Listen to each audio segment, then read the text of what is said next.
这个视频是基于《道德经》中的天道规律，天之道损有余而补不足，让我们找到短时间内改变命运、摆脱贫困的方法。这是本人读《道德经》有感，也是觉得最实用的一篇，送给各位朋友。你可以不把这个视频作为修行的指南，但是我不得不说，对很多人来说物质呢是我们修行的基础，还有根基，所以呢，我们需要摆脱贫困，而且是迅速的摆脱。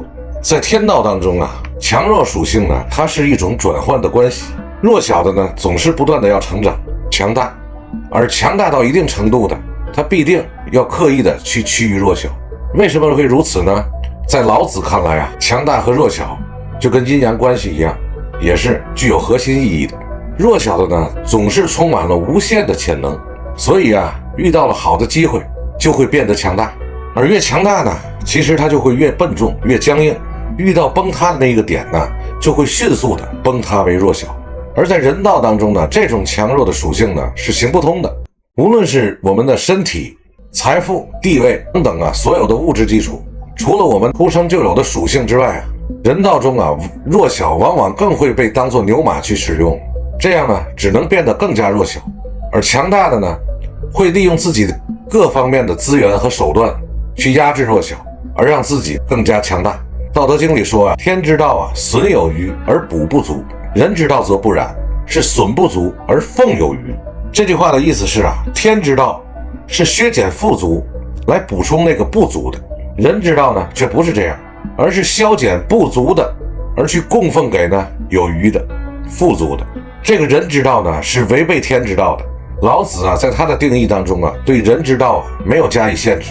显然老子从社会的发展历程中读出了这个问题。自古及今呢，这种现象十分普遍，搜刮民脂民膏的事儿那是太多了。老子呢没有让圣人来解决这个问题，这大概就是为之也解决不了的问题。所以老子只能推出那个想象中的道者，主动的以有余去奉天下。所以我们呢就这样放弃了吗？我更想说的是什么呢？老子既然发现了这个很残酷的规律，自然他也会给我们解决的方案。我们现在就抽丝剥茧，从思想实践的方法逐一的去解析，请不要快进或许他能给你最终的答案。正视自己的贫困。对于贫困的人来说，首先在思想上要有一层转变。我们需要承认自己是贫困的，接受富人对世界的统治。世界上没有公平，只有平衡。对于形形色色的不平等，我们没有理由不愤慨。我们呢也应该争取自己的权利，但我们同时也应该认识到，这个世界不是根据平等的原则创造的。不平等就像老鹰吃蛇，蛇吃老鼠，老鼠吃粮食，这个自然的规律一样，纯属正常现象。追求平等没错，但不能执着于平等，否则我们必被平等所伤。人人都希望平等，恰恰说明了很多人得不到平等。关于这一点老子在2000年以前就看到了。人之道损不足而奉有余。人类社会是在高岗上填土，低洼处浇水多的让它更多，少的让它更少。不平等的让人很受伤，没有能力的身居高位，有能力的怀才不遇，吃空饷的月薪上万，挤公交的月薪2000。哪里有不平等，其实哪里就有追求平等的人。穷人呢最恨的就是不平等，在平等的地方他才有自在和尊严。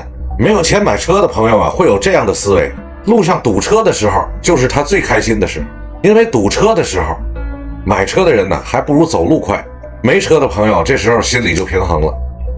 这是什么？不患寡而患不均。这是千百年以来我们中国人一成不变的价值观。问题的关键是在于光是恨，光是患能解决问题吗？路上呢总有不堵车的时候，到时候人家一骑绝尘，你还笑得起来吗？我们应该积极的看待这个世界，原谅这个世界所有的不公。太阳最公平，不过也有阳光照不到的地方。我们在前面提到过，天之道损有余而补不足，这个也应该辩证的去看待。从另一个角度来看，老天的公平也是如此的残忍。敬畏生命这本书中写道自然是不懂得敬畏生命的，它以最有意义的方式产生出无数的生命，又以毫无意义的方式去毁灭那些生命，以其他生命的代价得以生存。自然去让生命干最可怕、最残忍的事情。自然呢，通过本能吸引昆虫，让它们用毒刺在其他的昆虫身上自动产卵于其中。那些有卵而发育成的昆虫啊，靠毛虫过活，这些毛虫呢，却因此被折磨致死。为了杀死可怜的小生命，自然呢，引导蚂蚁成群结队的去攻击它们。看一看蜘蛛吧，自然界教给它的手艺多么的残酷啊！而你踏入林中的小路，阳光呢，通过树梢照进路面，鸟儿在唱歌，许多昆虫啊，欢乐的嗡嗡叫。但是你对此无能为力的是，你的路啊，意味着死亡。被你踩着的蚂蚁啊，在那里挣扎；甲虫呢，在艰难的爬行，而蠕虫呢，却在蜷缩。由于你无意的罪过，美好的生命之歌啊，也出现了痛苦和死亡的旋律。当你想行善的时候啊，你感到的却是可怕的无能为力，不能如你所愿的去帮助生命。这些大段的引述前辈同仁的见解呀，无非是让大家从更多的方面了解，无论人类社会也好，生物世界也罢，都没有绝对意义的公平。你可以也相信呢，人人生而平等，并为之努力，但前提是你必须要对它有全面的认识。人世间的事情啊，不过如此。当你为些许不平等斤斤计较的时候啊，更大更多的不平等或许正在悄悄地向你走来。世界上是没有绝对的平等和不平等的，不怕世界不平等，就怕心里不平衡。我们做人呢，格局要大一些，摆正心态，少苛求，看开生活的小事儿。没有豁达开朗的人生态度，你就永远也找不到真正的平等。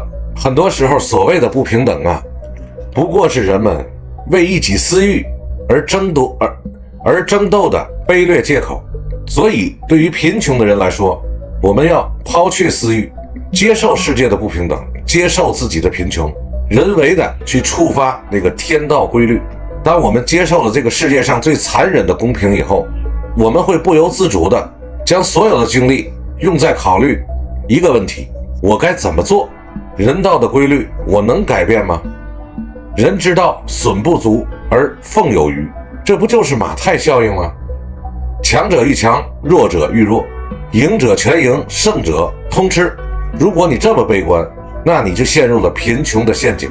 老子《道德经》中最核心的思想是反者道之动，而反者道之动中引发的天道规律是宇宙平衡法则。任何事物既不会一味的趋向驻留在阴极的一端，也不能一味的趋向驻留在阳的一端，而始终是在阴阳两端徘徊，进而互相抗衡制约，还有互相接纳和包容，最终实现了宇宙世界及其万物的均衡和稳定有序的存在状态。这个法则的最高表现形态就是浩瀚无垠的宇宙，太空中无数星体依据周行的轨迹而表现出的稳而不乱，繁中有简的井然有序。这个法则在自然界中的表现就是春夏与秋冬，日出与日落，月盈月亏，沧海与桑田，潮涨潮汐，旱与涝，生与死，荣与贵，新与旧，静与动等等和谐的统一和对立。这个法则在生物界的表现就是自然界中各种生物之间形成的物质变化和能量转化的关系，就是依据相生相克的自然法则维系着物种间的天然数量的平衡。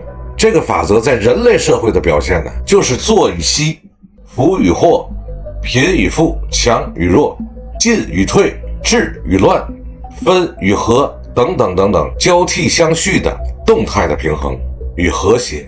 所以人类的贫富是会在天道中触发转换的。这时候我们可能会继续下一个疑惑：贫富转换我知道富不过3代，但这个时间也太久了，我需要在最短的时间内完成转换，我要在我这一代就摆脱贫穷。是的，所以我们要做一件事，那就是人为的触发天道。这个天道规律我们该如何去触发它呢？在反者道之动之中我们知道阴阳转换的条件，也就是极贫和极富之间的转换，这是同样的道理。如果我们把自己看成一个弹簧，目前在没有任何外界压力的情况下，弹簧是静止的，可压缩也可以拉伸的。贫穷的我们也是一样，正常的情况下呢，我们可以吃上饭，但要是达到预期的目标呢，又差得很远，只能苟且随波逐流。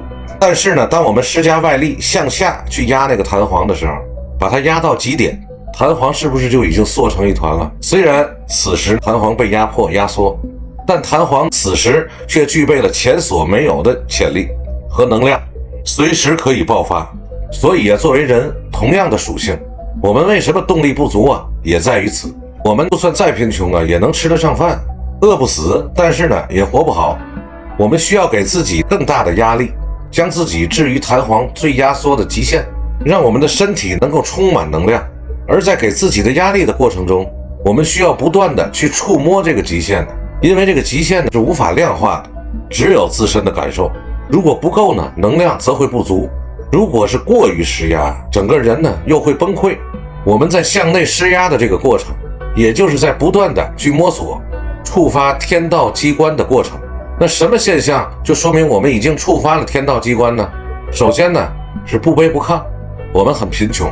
当我们认为这只是外部环境，就好比我处在了某个游戏的场景之中，这个场景啊处处的流露出贫穷。此时我们在游戏中是不是不会去抱怨什么破游戏，而是去寻找突破口，走出这个场景。而当你真正的这么去做的时候，你已经不卑不亢了。其次呢是极度的专注，在极度的拼命了3分钟以后啊，认为生活无望了，就继续的去寻找玩物丧志的生活，这不是触发成功开关的标志。当我们考虑到要摆脱贫困的时候，在大脑中啊只会不断的闪现我所能想到的方法，并付诸实践。想到100种方法，那就去尝试100种方法。而我们所拥有的就是时间，我有足够的时间去尝试，而我呢也只对这一件事感兴趣。最后就是平常心，不管这个时候我们有多努力去改变自己，寻找贫困的突破口，但我想说的是，我就是我自己，我不会去宣传和炫耀我自己的努力，我只是自己做着自己该做的事情，而且仍然呢正常的生活，带着自己的平常心，毫无波澜的创造着，突破着。当我们以上3点都满足的时候，我们就真正的触发了天道的机关反转。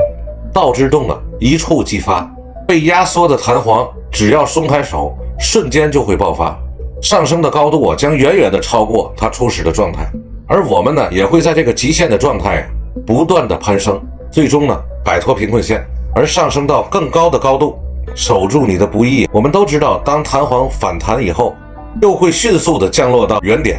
而对于人而言，我们是否有机会不去反弹呢？答案也是有的，只是我们就需要借助阳明先生的观点和他的力量，保住你来之不易的战果。那么阳明先生是怎么说的呢？首先呢是时刻擦拭心境，我们的心呢就犹如一面镜子，随时可能会被污染，而这个污染呢就是我们的欲望。当我们用各种方法努力去把我们自己提高到贫困线以上的时候，我们的欲望也会随之而来。去吃顿大餐犒劳一下自己，还是去度假休息2天躺一躺。阳明先生告诉我们，我们要时刻擦拭我们的心境，擦掉我们的欲望，时刻提醒自己我们的本心初心在哪里，那样这些欲望也就会随风飘去。其次任何我们在努力的道路上做过的小事都是对我们心性的一个磨练。我们从最初的热泪盈眶，通过不断的磨练，让自己真正的体会到人生的漫长。我们需要平和的对待，慢慢的把每一件小事都做到自己最满意。日积月累自己的壁垒那就会越来越高，城池呢也就会越来越坚固。这样怎么可能轻易的能把它摧毁呢？最后呢是独之力，这点我是想专门的去解释的。我们需要在内心中做到内心深处真正的光明，这是非常难的。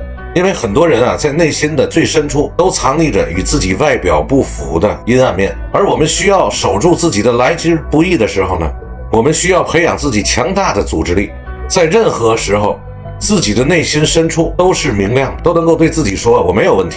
如果以上3点我们都能够做到的话，我可以说任何事儿我们都能守住。